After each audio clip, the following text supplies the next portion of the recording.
হচ্ছে সেনাবাহিনীর সেনাপ্রধানের কিছুই বলার ছিল না। সকল সদস্যরা বলেছে ওই মিটিংয়ে, সবার যে মিটিংটা হলো, স্পষ্ট জানিয়ে দিয়েছে আমরা গণ অভ্যুত্থানের পক্ষে আছি এবং গণ অভ্যুত্থান সফল হয়ে গেছে। এই যে 10 পাতার কনস্টিটিউশন আছে, এইটাই একমাত্র বাংলাদেশকে মুক্ত করার পথ। অতএব আপনারা যারা গণ অভ্যুত্থানে আছেন, দখল করুন গণভবন। আর mother of mafia Sheikh Hasina বলছে যে গণ অভ্যুত্থানের ছাত্র নেতাদেরকে আসতে বলছে যে আলোচনা করবে। কিসের আলোচনা? কোথাকার সরকার? সরকার বলতে এখন বর্তমানে নেই বাংলাদেশে। এখন জনগণের সরকার প্রতিষ্ঠিত হয়ে গেছে। আর 10 পাতা হচ্ছে নেতা, যাদের করা বলা হচ্ছে। যদি ওই 6 জন ভুলে তারা ভিডিওতে কথা বলেছে বলে তাদেরকে ডিবি অফিস ধরে নিয়ে গিয়েছিল, কিন্তু এই 10 পাতা সংবিধান অনুযায়ী কাউকেই প্রকাশ হওয়ার কথা না। অতএব প্রকাশে কেউ নেই। এই 10 পাতা তো কথা বলতে পারবে না। এই 10 পাতা অনুযায়ী হাসিনা তুমি ঘোষণা দাও, এটা মেনে নিয়েছো এবং সাথে সাথে দেশ শান্তির পথে আসবে। আমি স্পষ্ট তোমাকে বলে দিলাম, আমি স্পষ্ট এই 10 পাতার সংবিধানে, এটা হলো গণ অভ্যুত্থানের সংবিধান, হাসিনার পতনের সংবিধান, বলেছি মাত্র পার্টি 2টা, একটা হাসিনা, বাকি 18 কোটি লোক। এখন তাই হয়েছে, 18 কোটি লোক এখন ক্ষমতায় আছে, এটা বুঝতে হবে। এবং হাসিনাকে আমি বলছি না আর কিছুই, তুমি বসে থাকো, কথা দেওয়া হচ্ছে, কোনো স্পর্শ করবে না, কেউ কাউকে মারবে না, আহত করবে না। আমার এই 10 পাতায় বলা আছে বিচার হবে নিয়ম অনুযায়ী। আর আদালত নাই, সংবিধান নাই, সরকার নাই, তো তুমি কোথাকার সরকার হাসিনা? এটা তো এই 10 পাতাতে বলা আছে। এখন জনগণ হয়ে গেছে এই দেশের মালিক। এই অনুযায়ী যারা শহীদ হয়েছে, আবু সাইদের মতো বীর, যে রংপুরে চিন্তা করা যায় দেশের জন্য দাঁড়িয়ে সে বুকে গুলি, সেই হায়নাদের গুলি সে গ্রহণ করেছে। কাদের জন্য? 18 কোটি মানুষের জন্য। আর তুমি বলছো যে আলোচনা করবে? তুমি কে? কোন সংবিধান নাই এখন। যদি চুপ্পু মনে করে ইমার্জেন্সি দিব, নো, এর চেয়ে বড় ইমার্জেন্সি আর কি হতে পারে? এতগুলো লোক হত্যা হয়েছে। এ প্রিয় ছাত্ররা যারা পাশ করে জীবন শুরু করবে, তারা জীবন শুরু করার আগেই ঝরে পড়েছে। তুমি আবার আলোচনার কথা বলছো। আমি সংশ্লিষ্ট মন্ত্রণালয়, কোন মন্ত্রী নেই। যারা চাকরি করছেন এখনই আদেশ দিন, যারা বিদেশে আছে, যাদের পাসপোর্ট আটকে রেখেছে, তাদের আজকের মধ্যে পাসপোর্ট দিয়ে দিন। এবং আমি বলছি যারা বিদেশে সরকারেরও দালালি করেছেন, তারাও আসেন, নির্ভয়ে বাংলাদেশে আসেন, কেউ টাচ করবে না। সেনাবাহিনীর লোক এটাই বলেছে, স্যার আমি দেখেছি আপনার বিরুদ্ধে সাক্ষী দেয়নি বলে ক্যাপ্টেন জহির জীবন দিয়েছে। আমরা সেই সৈনিক, কিন্তু 53 বছর ধরে আমাদের ব্যবহার করেছে, আর ক্যাপ্টেন জহিরের মতো হত্যা করেছে। যখন ইচ্ছা তখন আমাদের চাকরি থেকে বের করে দিতে পেরেছে। আপনার এই 10 পাতার মাধ্যমে আমরাও স্বাধীনতা পাবো। স্বাধীনতা মানে মানবাধিকার, অর্থাৎ যখন তখন বের করে দিতে পারবে না। তাদের বিচারের সুযোগ হাইকোর্টেও থাকবে, সুপ্রিম কোর্টেও থাকবে, আপিল করার সুযোগ। অতএব, এবং তারা এটাও রিকোয়েস্ট করেছে সেনাবাহিনীর যে স্যার আপনি বলে দেন সে মাফিয়া হাসিনাকে, সে যেন ভারতের যে লোকদের নিয়ে আছে তাদেরকে উইথড্র করে, নালে আমরা তাকে আক্রমণ করব। জনতার পক্ষে, কোনো সামরিক অভ্যুত্থান নয়। এখানে কোনো ছাত্ররা কোনো সামরিক অভ্যুত্থানের নামে নামেনি, দেশ রক্ষায় নেমেছে। আর দেশ রক্ষা মানেই হচ্ছে জনগণের সংবিধান, যেটা গত 53 বছর ধরে ছিল না। এটা বুঝতে হবে সবাইকে। এবং আমি কথা দিচ্ছি, কাউকে স্পর্শ করা হবে না। আগে কি হবে? আগে নতুন সংবিধান হবে। কোথায় হবে? এই সংসদ ভবনে।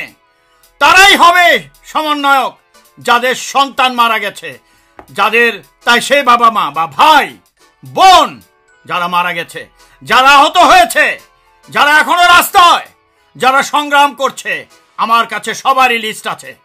তারাই হবে সমন্বয়ক। এবং 10 পাতা অনুযায়ী রাষ্ট্র পরিচালনা হবে, এখানে দেওয়া আছে।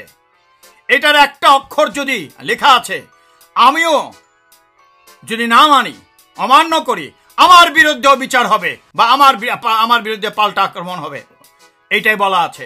এটাই সম্পূর্ণ স্বাধীনতার কথা বলা আছে। তাই আজকের মধ্যে যারা বাইরে আছেন, দেশে ফিরে আসুন। যারা আসতে পারছেন না, যেমন আমার পাসপোর্ট আটকে রেখেছে, পাসপোর্ট ক্লিয়ার করে দেওয়া হোক।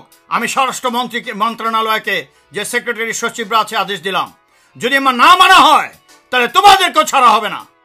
আর একটা কথা, আমি 2020 সালের 26 অক্টোবর বলেছিলাম, ভয়ের মাধ্যমে রাষ্ট্র চলতে পারে না। প্রথম কাজ হবে সফলতার পর, গণঅভ্যুত্থান সফলতার পর, যে র্যাবকে ডিসব্যান্ড করে দেওয়া। আমি আজকে ঘোষণা দিচ্ছি, স্বরাষ্ট্র মন্ত্রণালয়ে যারা আছো, আদেশ করে দাও। ওয়াকার, তোমাকে বলছি, আমি তোমাকে ধন্যবাদ জানাচ্ছি, তুমি জনতার পক্ষে এসেছো। এজন্য অত্যন্ত সর্বশ্রেষ্ঠ পুরস্কার তোমার জন্য অপেক্ষা করছে। আর যারা কিছু ক্লাউন আছে বাইরে বসে বলছে, ওয়াকার স্যার আপনি ক্ষমতা গ্রহণ করুন, অনেকে বলছে সামরিক সরকার চাই, এসব ভুল করবে না। জনগণের সরকার, সামরিক সরকারের নামে আগে এই সামরিক বাহিনীকে ব্যবহার করেছে, আর এই জোহরের মতো হত্যা করেছে পরবর্তীতে ব্যবহার করে। এটার হতে দেওয়া হবে না। জনগণের সরকার, জনগণের সংবিধান হবে, তারপরে সবকিছু হবে। যারা এখন নির্বাচনের চিন্তা করছেন, এগুলো বন্ধ করেন। আর সেনাবাহিনীর লোক বলেছে, আপনি নিশ্চিত থাকেন স্যার, সামরিক অভ্যুত্থান হবে না।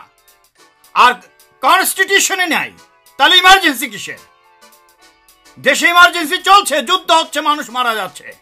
অথবা আমি বলে দিচ্ছি, আজকের থেকে, এই মুহূর্তের থেকে র্যাবকে ডিসব্যান্ড করা হলো। র্যাপিড অ্যাকশন ব্যাটালিয়ন বলতে আর কিছু থাকবে না। ভয়ের মাধ্যমে রাষ্ট্র চলতে পারে না। জনগণের ট্যাক্সের টাকা দিয়ে এই র্যাব তৈরি করবে আর জনগণকে হত্যা করবে, এটা আর চলতে দেওয়া যাবে না। বাংলাদেশ বিশ্বের মধ্যে অত্যন্ত শান্তিপূর্ণ একটি দেশ হবে। অত্যন্ত অফ ল যাকে বলে, আইনের শাসন এবং আইনের প্রয়োগ, এবং আইনের প্রয়োগ যেন জনগণ করতে পারে, সেই জন্য জনগণের সংবিধানের কথা বলা হয়েছে। তাই আবারও বলছি, কারোর সাথে আলোচনার সুযোগ নেই। 10 পাতার কনস্টিটিউশন যেটা দেওয়া আছে, এটা একটা কাগজ, এটাকেই মানতে হবে। এবং তারাই, আমরা সব লিস্ট আছে, যারা আহত হয়েছে, নিহত হয়েছে, তাদের ভাই বোন বা মা বাবারাই হবে সমন্বয়ক। যারা মোচেতা দিচ্ছেন যে তত্ত্বাবধায়ক সরকার একটা হবে, নির্বাচন হবে, ভুলে যান, তাহলে এই জনগণ ঘরে ফিরবে না। তাই হাসিনাকে বলবো, আর রক্ত নয়, তোমার ভারতীয় বাহিনীকে সরিয়ে দাও। আমাদের সেনাবাহিনী জেগে উঠেছে এবং এই 10 পাতা অনুযায়ী কাজ করবে, ঘোষণা দাও, তাহলে সবকিছু ঠিক হয়ে যাবে। যদি না দাও, তুমি তো নাই, ইউ আর গন। অতএব সেই অনুযায়ী কাজ হবে, আমি যেটা বলছি। এবং সমন্বয়করা কেউ পরিচিত না এখন, ওই 6 জন ভুল করেছিল, তাদের ধরে নিয়ে গিয়েছিল। অতএব সরকার নেই, সেনাবাহিনী বলে দিয়েছে গণ অভ্যুত্থানের অধীনে তারা, এবং জনগণের অধীনেই তো সেনাবাহিনী থাকবে, দেশ রক্ষার জন্য, এই মাদার অফ মাফিয়াকে রক্ষার জন্য নয়। সবাইকে এটা বুঝতে হবে। বাংলাদেশ জয়ী হয়ে গেছে, বাংলাদেশ একটা নতুন স্বাধীন দেশ পেয়েছে ইতিমধ্যে, এখন মাত্র কয়েক মুহূর্তের বাকি। তাই আমি আজ শেষবারের মতো বলবো, এবং আমি বিশ্বাসই করতে পারছি না, আজকাল আমাদের সেনাবাহিনীর সদস্যরা, অফিসার থেকে শুরু করে সবাই, যে এমন দেশপ্রেমিক হয়েছে আরো বেশি, আগের মতো, সে মুক্তিযুদ্ধের মতো, সে 15 আগস্টের মহাবিপ্লবের মতো। এখনো অনেকে চালাকি করে আগস্ট মাসকে শোকের মাস বলতে চাচ্ছে। সাবধান হয়ে যান, এটা মহাবিপ্লবের মাস। সেটা ছিল 1975 সনে, আজও এটা মহাবিপ্লবের মাস, জুলাই আগস্ট যেটা চলছে। অথবা আমি বলবো যে এরা এটা বলেছে যে স্যার আমাদের ব্যবহার করে যেই জেনারেলরা চুরি করেছে কোটি কোটি টাকা, তাদের আমরা দেখতে চাই না। এই 10 পাতা হবে নেতা, কোনো ব্যক্তি নেতা নেই। কাউন্সিল, পর্ষদের মাধ্যমে দেশ চলবে, নতুন সংবিধান হবে, তারপর ইলেকশন হবে। আমরা দেখতে চাই না কোনো তারেক সিদ্দিক, কোনো ইকবাল করিম ভুইয়া, কোনো বেলাল, তারপরে মবিন, এরা ছিল হাসিনা এবং ভারতের দালাল। এদেরকে আর দেখতে চাই না। তবে আপনি অবশ্যই কোনো প্রতিশোধ নেওয়ার চিন্তা করবেন না স্যার। আমি খুশি হলাম তাদের কথা শুনে। আমরা শান্তি চাই, দেশ মুক্ত চাই, আর প্রতিশোধের প্রয়োজন নাই, তবে যারা অন্যায় করেছে তাদের বিচার আইন অনুযায়ী পরে হবে। এখন দেশকে বাঁচান, স্কুল কলেজ খুলে দিন স্যার, এবং আপনি নতুন সংবিধান করুন, তারপরে ইলেকশন করুন। সারা বিশ্ব বাংলাদেশের এই নতুন ডেমোক্রেটিক সিস্টেমকে অনুসরণ করবে ইনশাআল্লাহ। তাই আমি বলছি এই 10 পাতায় কনসেন্ট্রেট করুন সবাই। ধন্যবাদ।